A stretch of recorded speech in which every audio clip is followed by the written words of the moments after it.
여러분은 이 사진을 보고 어느 나라인지 맞출 수 있나요? 인도나 중국이 떠오를 텐데요.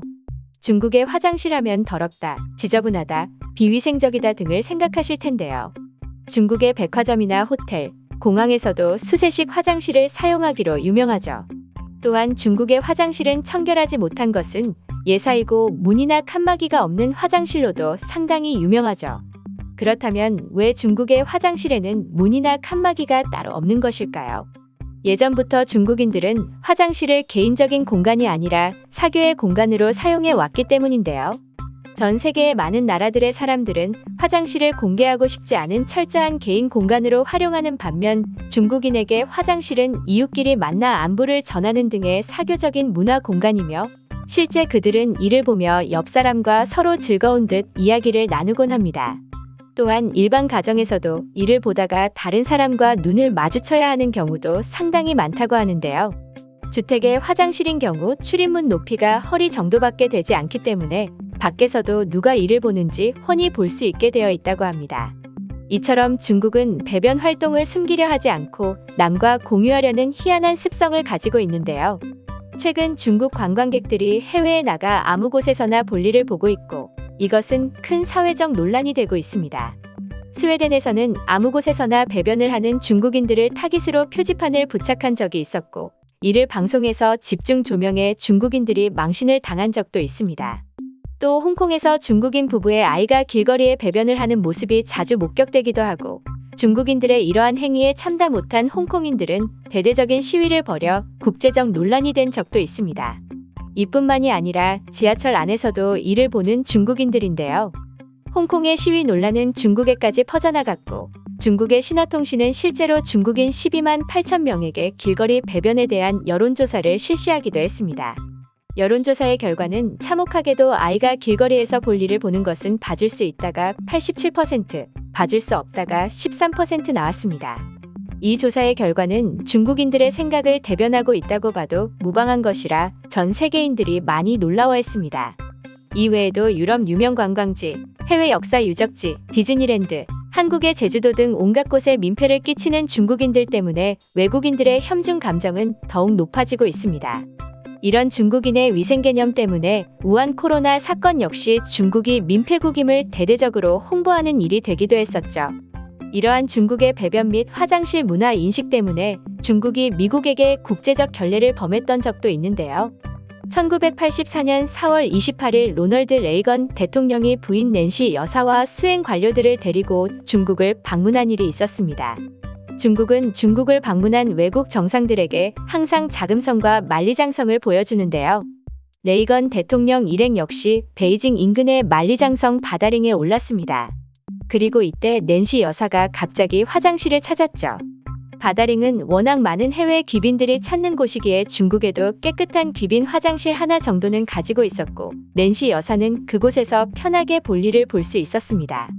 하지만 문제는 바다링 관리자가 이후 귀빈 화장실의 문을 잠가버렸고 귀빈이 화장실을 썼으니 다시 폐쇄합니다. 라고 말해버렸습니다.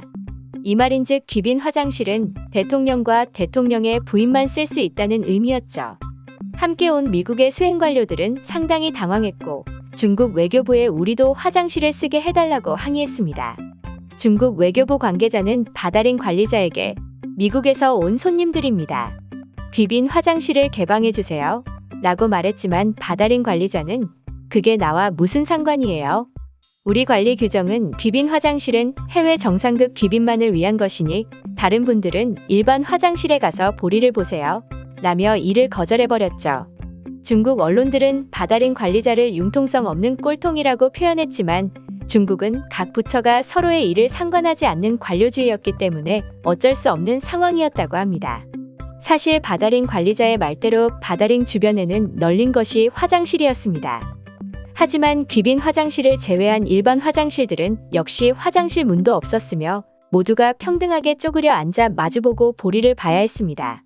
사방이 훤히 보이는 이런 화장실에서 쪼그려 앉아 일을 봐야 하는 상황에 미국 관료들에겐 상당히 치욕스러워했고 쪼그려 앉을 일이 없는 서양인들이 쪼그려 앉아서 일을 보는 것은 신체적으로도 매우 힘든 일이었다고 합니다. 자국에 온 일반적인 외국인도 아니고 해외 정상급 손님들에게 행한 중국인의 만행은 일부러 골탕 먹인 것이라고 생각될 정도로 비상식적이었는데요. 중국 사료에 따르면 미국 관료 중 일부는 비서진의 도움을 받아 겨우 보리를 봤었다고 합니다. 이후 레이건 대통령 일행은 가는 곳마다 미국 경호진이 먼저 나서 귀빈 화장실을 확보했고 확보한 화장실에 중국인 출입을 아예 막았다고 하며 이로 인해 중국 외교부와 마찰까지 있었다고 전해지고 있습니다. 이 내용은 화장실 하나 때문에 외교 분쟁까지 일어날 뻔했었던 중국의 수준을 볼 수 있었는데요. 화장실 문화는 한 사회 문명의 수준을 가늠케 하고 사회생활 및 위생 수준을 판결할 수 있는 척도가 될 수 있는 것이죠. 그렇다면 이 당시 한국의 화장실은 어땠을까요? 지금처럼 깨끗한 화장실이 예전에도 있진 않았지만 적어도 한국은 중국과 같이 배변 활동을 서로 공유한다거나 길거리에서 배변을 하는 이상한 행동을 하지 않았습니다. 다만 아직은 개발도상국이었기에 1970년 초반까지는 주로 재래식 화장실을 이용해왔던 것은 사실이죠. 하지만 한국은 1971년까지 재래식 변소 사용률은 93%였지만 1970년대 말에는 60%로 비중을 줄여왔습니다. 한국인들은 화장실이 집에서 멀수록 좋다고 생각했으며 중국과는 다르게 화장실을 비위생적인 공간으로 인식해왔습니다. 그리고 1988년 서울 올림픽이라는 큰 국제 행사를 앞두고 재래식 화장실의 비중을 10%까지 줄였습니다. 화장실이 한 나라를 바라보는 외국인의 인식에 커다란 영향을 끼친다는 사실을 미리 알고 있었던 것이죠. 한국은 화장실에 많은 고민과 투자를 해왔고 현재는 한국으로 여행 온 관광객들이 한국 화장실에 상당히 놀라고 있다고 합니다. 수시로 청소하여 청결함이 유지됨은 물론 한국 화장실에 비치되어 있는 비데나 손 건조기 등이 해외 커뮤니티에서 화제가 되기도 했고 여러 나라의 방송에서는 한국 호텔에 있는 화장실은 미래의 화장실이라고 소개된 적도 있었죠. 또한 이번 코로나 사태의 해외에서는 휴지 사재기가 극성을 부린 적도 있지만 한국에서는 휴지에 대한 필요성도 점점 낮아지고 있습니다. 세계인들이 한 나라를 선진국이라 판단하는 기준이 여러 가지가 있겠지만 화장실과 같은 작은 문화에서부터 시작하며 국민들의 국민성을 토대로 선진국이라 판단하고 있습니다. 중국이 아무리 빠른 경제 발전을 하고 있다고 하나 중국인들의 국민성이나 생활 수준은 경제 발전 속도를 전혀 따라가지 못하고 있으며 아무도 중국이 선진국이 될 것이라고 생각하지 않고 있습니다. 오늘 준비한 영상은 여기까지입니다. 영상이 재밌었다면 구독과 좋아요 부탁드립니다.